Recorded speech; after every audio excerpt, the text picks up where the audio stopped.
Você não quer R$ 1 milhão. Você quer uma prova de que não é um fracasso. Parece exagero, mas observe com frieza. Quando alguém diz, eu quero fazer 1 milhão, raramente está falando de dinheiro em si. Está falando de alívio, está falando de silêncio interno, está falando de uma sensação específica, a de não precisar mais se justificar. A mente humana tem um talento curioso para trocar desejos concretos por símbolos. Dinheiro vira símbolo de valor. Valor vira símbolo de respeito. Respeito vira símbolo de pertencimento. E pertencimento, no fundo, é sobrevivência social. Quase ninguém acorda pensando em notas, números ou planilhas. Acorda pensando em como será percebido, em como será comparado, em como será medido. E isso começa cedo. Quando você tira uma nota alta e recebe um elogio. Quando alguém ganha mais atenção por se destacar. Quando o sucesso vira uma espécie de senha social. A partir daí, o cérebro aprende uma equação invisível. Desempenho gera validação. Validação gera segurança. Segurança gera paz. Então, quando você diz que quer enriquecer, talvez esteja dizendo que quer parar de se sentir avaliado o tempo todo. O curioso é que quase ninguém percebe essa troca. Acreditamos que buscamos riqueza quando muitas vezes buscamos imunidade ao julgamento. Não é sobre acumular, é sobre não ser diminuído. Existe um comportamento cotidiano que revela isso com precisão cirúrgica. Compare. Você entra nas redes sociais e vê alguém da sua idade comprando um carro novo, alguém viajando, alguém lançando um negócio. O que surge primeiro? Inspiração? Talvez. Mas junto vem uma microavaliação automática. Onde eu estou nessa corrida? Essa pergunta raramente é consciente. Ela surge como um leve desconforto, um impulso, uma urgência súbita de fazer algo produtivo. A mente odeia a sensação de estar ficando para trás. Só que ficar para trás é um conceito totalmente fabricado. Não existe uma linha oficial, não existe um cronômetro universal. Mas o cérebro social cria um ranking invisível o tempo inteiro. E o mais interessante, você não escolhe participar. Você já está participando, desde que aprendeu que sucesso tem forma.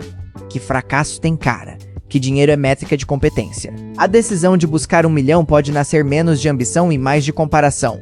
Não é expansão, é defesa. Defesa contra a possibilidade de ser visto como irrelevante. E a mente é estratégica. Ela constrói narrativas nobres para impulsos defensivos. Quero liberdade financeira.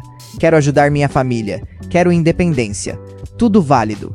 Tudo possível, mas às vezes, por baixo dessas frases existe uma motivação mais crua. Não quero ser o único que não conseguiu. Aqui entra o paradoxo. Dizemos que queremos liberdade, mas medimos nosso valor com base no olhar dos outros. Dizemos que queremos autenticidade, mas usamos como referência o padrão dominante. Dizemos que queremos ser únicos, mas temos medo de escolher algo que não seja socialmente admirável. A pergunta não é se você quer dinheiro. A pergunta é, o que aconteceria se ninguém soubesse que você tem? Se não houvesse aplauso?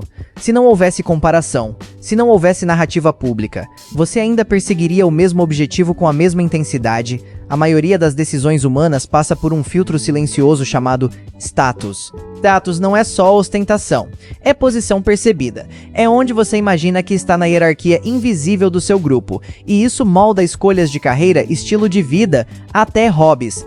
Quantas pessoas realmente escolheriam determinadas profissões se elas não carregassem prestígio? Quantas metas financeiras são sobre conforto real? E quantas são sobre sinalização? O cérebro humano evoluiu em tribos pequenas. Ser excluído era perigoso. Ser inferiorizado reduzia oportunidades. Hoje, não vivemos em cavernas. Mas o sistema nervoso ainda reage à comparação como se fosse ameaça. Então fazer 1 milhão pode parecer sobre crescimento, mas muitas vezes é sobre proteção. Proteção contra a sensação de insignificância. A sociedade moderna aperfeiçoou esse mecanismo. Ela transformou números em identidade, seguidores, faturamento, patrimônio, likes, visualizações, tudo quantificável, tudo comparável, tudo público. Nunca foi tão fácil medir a si mesmo contra o outro. E nunca foi tão fácil confundir métrica com significado.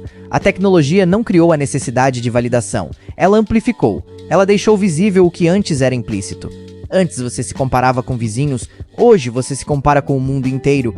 E o mais curioso, quanto mais você sobe na régua financeira, mais a régua sobe junto. 1 milhão deixa de ser símbolo de sucesso e vira ponto de partida, porque o jogo não é fixo, ele é relativo. Sempre haverá alguém com mais, sempre haverá alguém com menos.